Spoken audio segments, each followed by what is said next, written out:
Yarnworkers. I am at Hill Country Weavers in Austin, and we're going to go inside and check it out.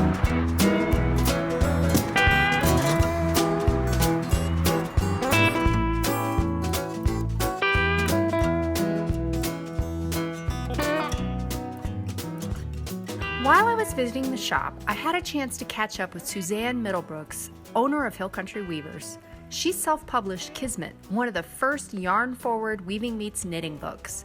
Suzanne isn't one for sitting still, and it was a busy day at the shop, so with her permission, I recorded our conversation with my iPhone as we bustled about. So how long have you been in business here? Well, I've been in business 35 years. Started with a woman that I met in a cooperative.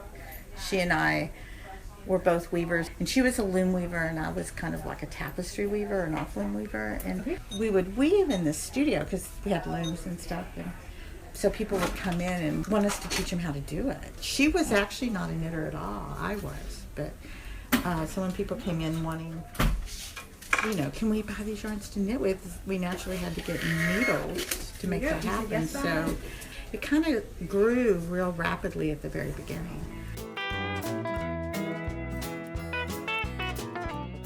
We do it camp. They dye their own yarn, and they set up the loom. It's incredible. Overshot. Because they don't believe they can't do it. Adults come and go, oh no, that looks scary. The kids are like, bring it.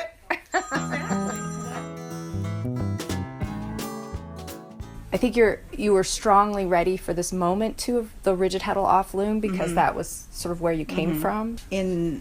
In the 90s, quickly became knitting, late 90s, early 2000s.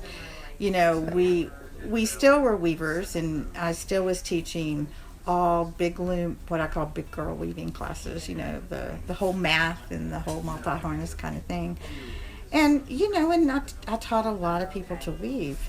The rigid Heddle came along with this direct warping approach, and it just made the whole process like, a TV dinner. You could just do it. You didn't have to have a lot of skills or equipment or all that kind of thing. And you could use more yarns. And that's what I wanted. I wanted to use the yarns that the knitters were using because that was the beautiful yarn. And most people love to weave, I discovered, because they liked the texture. They liked all the fibers that gave them the cushy kind of comfy feel. And it was also quicker, which just really changed the landscape for weaving, I think. I mean, knitters began to see all these projects that could be done in record time. I mean, the first time I wove something on the rigid Heddle, from start to finish, it was less than 3 hours. And I don't weave knit a scarf in 3 hours. It's like 3 days, of solid knit. Come look at this. This is a knitting yarn that absolutely turned out to be the best weaving yarn ever. Oh, I was looking at that. Isn't that amazing? Yeah. I mean, it makes you look really smart without doing anything because the yarn is thick and thin. Let it happen and be what it is. Like this is a hand, it's one of those yarns that changes color and chemistry. So you don't even... You do nothing. You do nothing. Yeah, you do nothing. It does it itself. It's that instant gratification. How can a knitter not do this? With all these tempting ideas, why wouldn't anyone want to weave? A big thanks to Suzanne for taking the time to chat. If you are traveling through Austin, it is definitely worth seeking out this shop. Now it's time for me to hit the road. Until next time, weave on!